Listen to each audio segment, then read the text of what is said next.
Hey guys, welcome once again. This is Gabin. Welcome to All Round Education. Today we'll be doing something so special, something very fundamental, something so basic, especially for juniors from grade 7, 8, 9, and probably 10. If you're in grade 10 and you don't know this stuff, please go revise them, check out my videos, or go on Google or on YouTube and find other videos so you can understand this concept, as they are very crucial for your grades 11, 12, even at university level. Really, they won't teach you this stuff.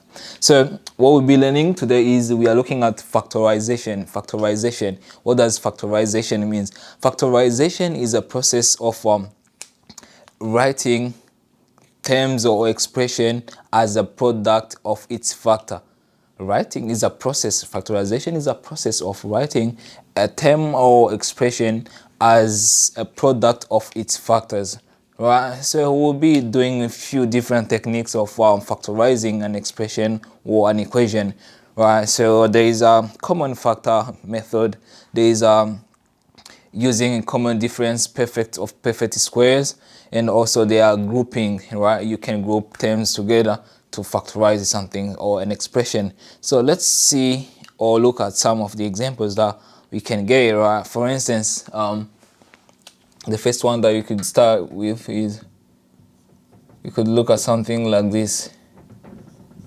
We can look something like 4x, right? 4x plus 6, right? And maybe the second one could be something like 4x squared minus 8. Right, so let's look at these two examples and see how we go. Right, remember I mentioned that the first method that we'll be looking at, it will be common factor, right? Common factor, and see. So these are examples of common factor. However, I'm just giving you a general idea of actually, let me add one more thing. Maybe we could also look at this. These are just particular random examples. Maybe we could also look at something like x squared minus 4, right? So let's look at the first one. Okay, so it's 4x plus 6. The first method that I mentioned was common factor. Common factor, what are the factors of 2? What are the factors of 4? Sorry. So we know 4 is the same as 2 times 2. What I could do is I could write this 2 times 2 x plus 3 times 2, right? So here, what are the factors, right? You can see that the factors, common factors, are 2 and 2, right? So we can then take those two out, and then you have 2 outside, and then here what do we have left? We have 2x plus 3, right? So yeah, that's the answer for the first one. You see, it's not hard. However, it's about understanding and knowing the procedure that you have to use. So that was the first one. The second one, again, there's not much that we can do on this one. However, we are looking at the common factor first of all, and then we can apply other techniques if it's necessary. So with this one, again, I'm gonna break it down as having 2. So we know that 4 is the same as 2 times 2x squared minus 2 times 2 times 2. Now, what can do here? You can see that the common factors, they are 2, 2, 2, 2. So it's 2 times 2 as a common factor. And then here, what do we have left? We only have, so if we took these 2 out, we have x squared minus, if we took 2 out, we have 2. And then here, what you can then have is on the next line, what you then have is 4x squared minus 2, right? So this is what you can do. However, with this one, it's just the beginning, and I picked this example randomly. I wouldn't stop there. I can continue with this one because I know how to do it. So hopefully you won't get confused with this. However, this could then be 4 the power of x plus square root of 2 times by x minus square root of 2. Later on we'll see why that's the case, but for now just bear with me. We'll see why is that. And this one again, so I told you that there are 3 methods that we'll be using: common factor, grouping, and also using common perfect difference square, right?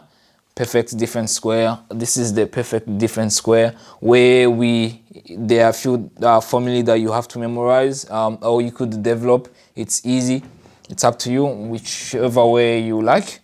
However, here this is the same idea. I'm applying the same idea here, the same logic. So this is actually this is the same as x minus x plus 2 times by x minus 2.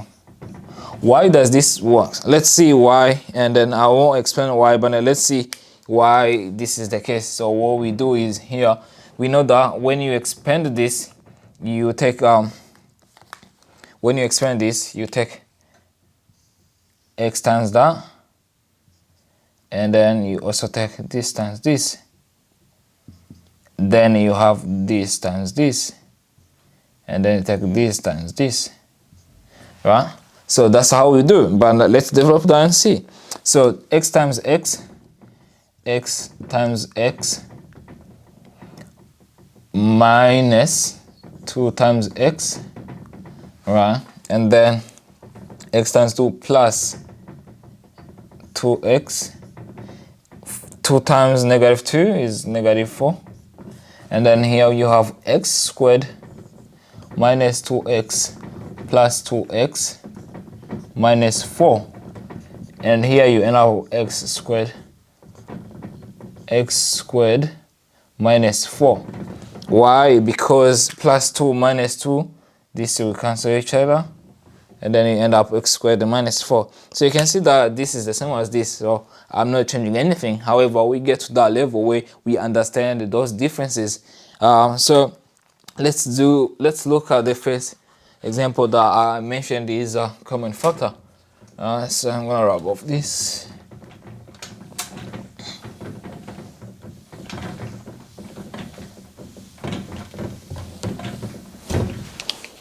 You're gonna look at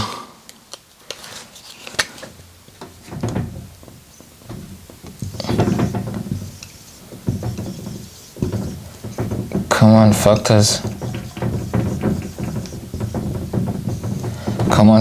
right? So with common factors, the question I'm taking over, yeah, so let's look at the common factors that we've got.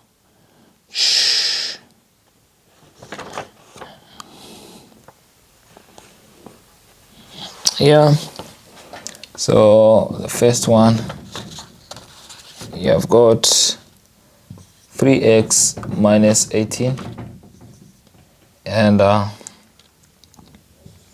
second question that we'll look at will be 12a squared minus 9a, and the last one for this common factor that we'll look at will be 6b squared minus 18b. Alright, so let's look at those 3 examples and see how well we go.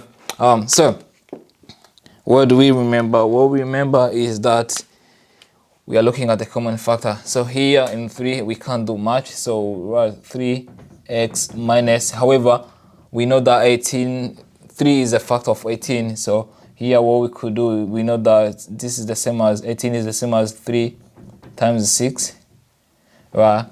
So putting common factor, we pull out 3,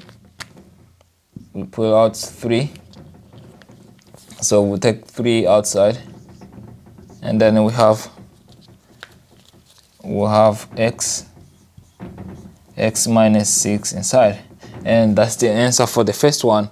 The second one, we're gonna break this down. We know that 12 could be written as 3 times 4, and then we know that there are two a's, so that's the same as a times a, because a times a is a squared, minus 9 is the same as 3 times 3a. So what we can pull out is we can pull out 3 and 1a, which is you can pull out 3 and 1a, then you have 3a, and when you open bracket you have 4a left, minus 1 3, and that's the answer for the second one. And the final one is the same rules apply. So 6 is the same as 2 times 3b times b, minus 18 is the same as 3 times 6b, and then we can pull out 3, and there is a b here, we can pull out 1b. Then if you do that, you have 3b, and then when you do that, you have 2b left here, 2b minus here, if we did pull out 3b, so we have 6 left. 6 left. Is this correct? No, because we know that 2 and 3, they are common factor in there, so you can go further and have 3b, 2b minus 6 is the same as 2 times 3. Then you have got a new 2 here that you could put out, and then when you do that, you have 2 times 3b, and then here I have b minus 3, which is the same as here. The final answer would then be 2 times 3 6b, b minus 3, and that's our answer. Thank you guys for watching this video, and I'm gonna make a second part where we'll be using common difference of perfect squares, which is more interesting, and also their grouping method, which will be our last method. However, see you soon, and please subscribe to our channel if you haven't done so, and have fun.